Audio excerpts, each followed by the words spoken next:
Hey everyone, welcome back to my channel. This is Amy with Amy Plans Things, and today I'm going to be setting up my Frankenplanner for November.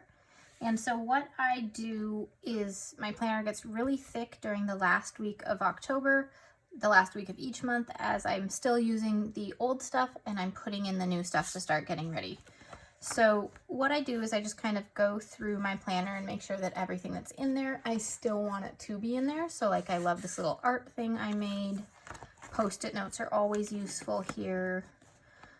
Feeling crafty, I love this little divider, so I'm keeping it. And then I keep my fall bucket list up at the front, and I've slowly been writing down when I complete things from my fall bucket list. Whatever season it is, I have a bucket list here just to make sure I'm doing fun things with the family or for myself during each season.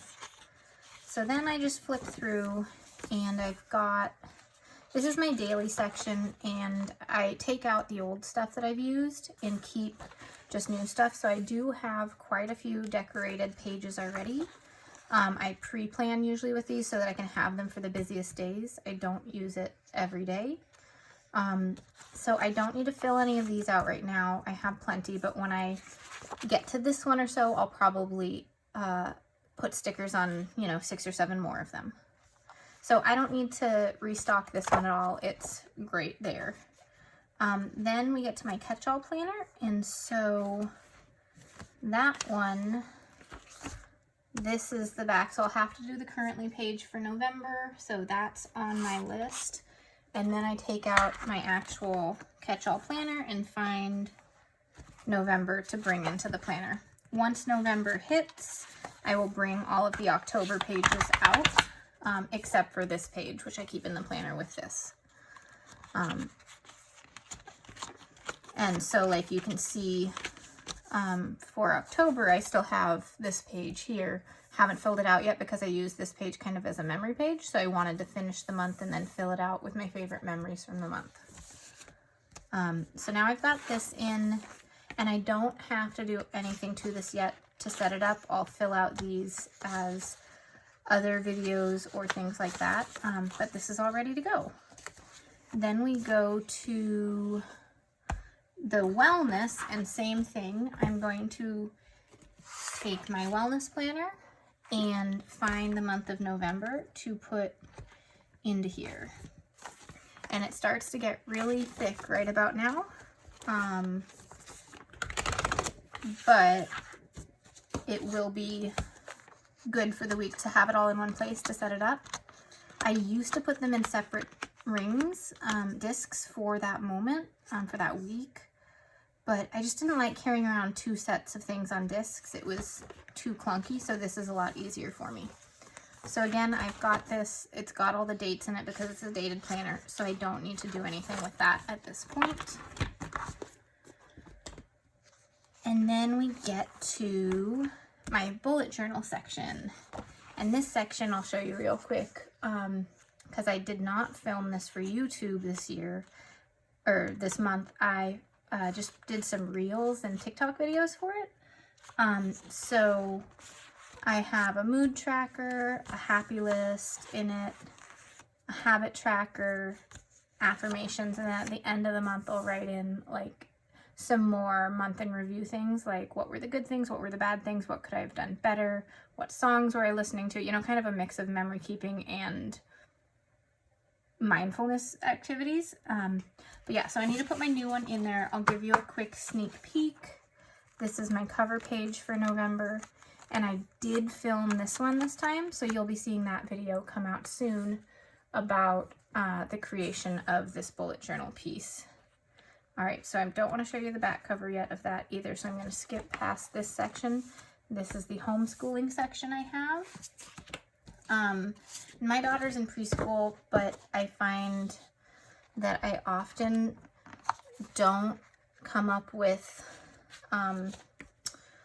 enough activities for her unless I plan them out, just because she loves doing lots of different things. So this is really helpful to use for just activity ideas, not school, but like art projects from Pinterest, and what day we're going to go to the zoo, or what day we're going to play with food coloring and water, that kind of stuff. but I don't need all of this. So let's go through. I don't need all these attendance logs or grade trackers. So all of this I just recycle. Reading lists we don't need. She's not reading on her own. We just read books as she wants. You know, all these overviews we leave. So I'm just going to take all that out and then grab my crafter's tape. And I don't need a monthly spread on this one either. So I just put these 2 pages together so it starts on a monthly or on a weekly layout, because that's all I need. All right, and then let's see, the month of November has 4 weeks in it, I want to say. Let me double check with one of the other things. 1, 2, 3, 4. Yeah, 4 weeks. So we've got 1, 2, 3, 4. Okay, perfect. All right, so then that's a lot thinner. Doesn't waste as much space, and I'm not just leaving stuff in that I'm not going to be using. And then this one is undated, so I like to just get a couple things in right away. So the start of the month does start on the Monday because Halloween is on a Sunday this year. So I'm just going to put all these down so that when I get to using this, I don't have to date it. It's really annoying to me when I'm doing any of my undated things to have to date it when I'm actually doing the planning. It's much easier to just date it at once, get it done with, and then you don't have to do it again for that whole month. So, and then in this homeschool extension pack, it came with a bunch of stickers. So that's what I'm using for this. And then the other thing is there are a couple of stickers on here that would be useful to use as well, because we do a co-op preschool and there's a co-op class sticker on here. So I'm going to use those this month. I hadn't used those yet, but I like putting that down now just to get it out of the way and not forget about these stickers, because I tend to put these stickers away with the extension pack and then not get it back out.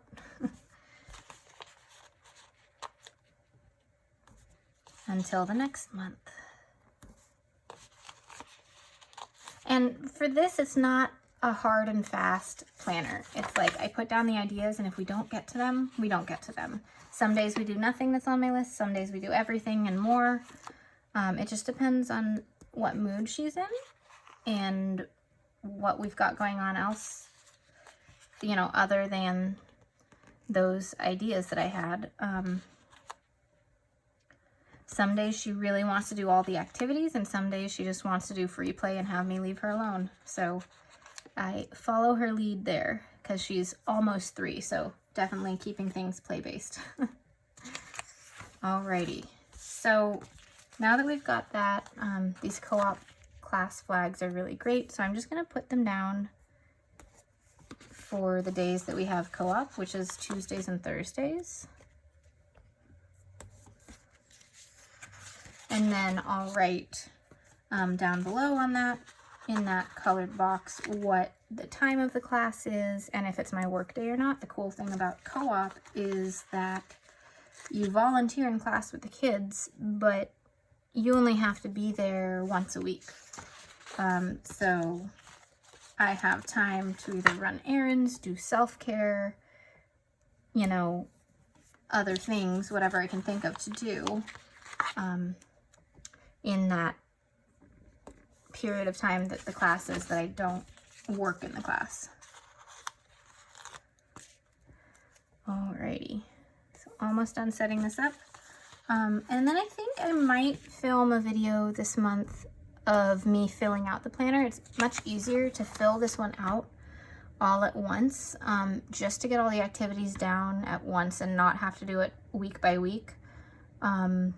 It saves a lot of time that way, and this is not a planner that I decorate like crazy. I might put a few stickers down, but not anything that is, you know, major.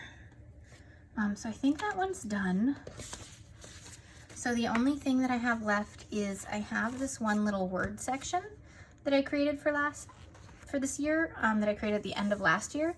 So my one little word is create, and I have a bunch of videos that you can search for if you're curious about how I created this part in my planner and why. So you can go back to that, but my one little word for the year is create, and I have just like a half a page of journaling per month. So I'm just gonna go ahead and fill out how I created in October, and I'm really proud of myself for keeping on how I've been creating each month and writing it down here, because I wasn't sure that I would actually fill this out. But so if you're curious, the areas in my life that I wanted to create in were create art, create a healthy mind, create a healthy body, create meaningful relationships, create an organized and peaceful home, create lasting memories, and create space. And so every month I write down some of the wins I had with that. So for October, this month's mantra, not today's mantra, this month's mantra was to listen to my creative needs. That was some days I'm feeling more creative, other days I didn't want to pick up stickers, didn't want to pick up art supplies, you know. I didn't make myself feel guilty over not doing that.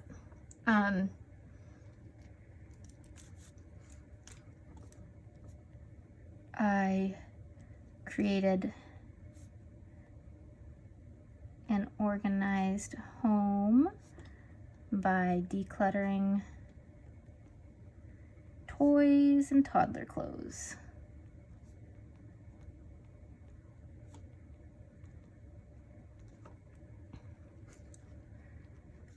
I created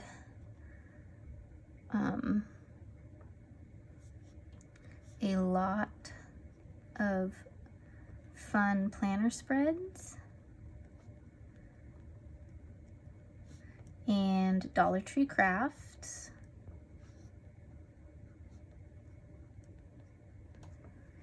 And my monthly goal was, one of them was to get back into exercise.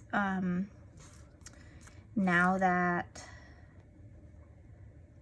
my nose is healed. If you didn't know, I had sinus surgery back in August, so it took a little while to heal up, and now I'm back to, you know, all sorts of normalcy in terms of being able to exercise, but building that habit up again is really tough. So yeah, so I filled that out, and just a few more. I have to start thinking about my one little word for next year, and I'll definitely create something like this again, because it really helped me stay on track by having this here of like, what is it that I want to focus on creating these. And then I have a year in review that I'll fill out here. And I'm gonna keep these notes pages here. That's just great for just in case I need to write anything down if I don't have any note paper. So now, this is super thick, but it's not popping off the discs at all. So it'll be this thick for another week until we hit November 1st, and then I will take out all these October tabs in here as well. So anyways, I hope this gave you an idea of how you might organize your planners into one planner if you have multiple of them, because I find it helps me a lot to actually have my planner with me and not forget about something, versus if I was carrying around all the different planners, I'd probably just leave them all downstairs and then at the end of the week be like, oh my, I didn't fill any of them out. So this is what works for me. Let me know in the comments below if you Frankenplan and what you have in your Frankenplanner. Thanks for watching my video. Please click that like button and hit subscribe, and I'll see you all next time. Bye.